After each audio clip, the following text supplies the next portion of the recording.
Masih ingat Teti Lis Indriati? Sosok Teti Lis Indriati mungkin tak begitu akrab di era sekarang. Namun di era 80 dan 90-an, wajah Teti Lis Indriati seringkali mondar-mandir di layar kaca.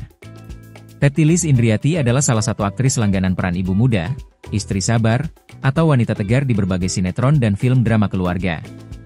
Namanya mulai dikenal publik lewat peran-peran pendukung yang kuat, namun selalu mencuri perhatian. Teti bukan bintang utama yang gemerlap, tapi justru kekuatan aktingnya yang tenang dan dalam membuatnya jadi langganan produser dan sutradara era 90-an.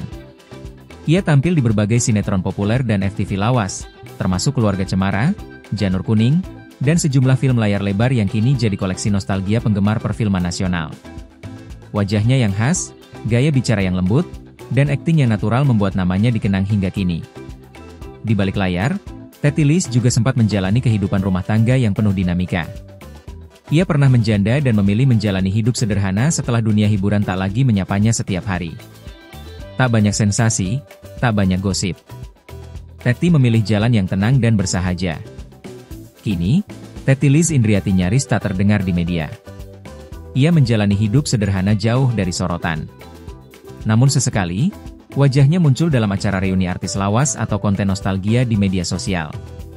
Meski penampilannya kini telah berubah, jejak perannya di layar kaca masih kuat dalam ingatan generasi 90-an. Teti adalah simbol dari artis pendukung yang justru jadi tulang punggung cerita. Ia mungkin tak selalu jadi pemeran utama, tapi kehadirannya tak tergantikan, dan kisah hidupnya adalah cermin ketulusan di balik dunia hiburan.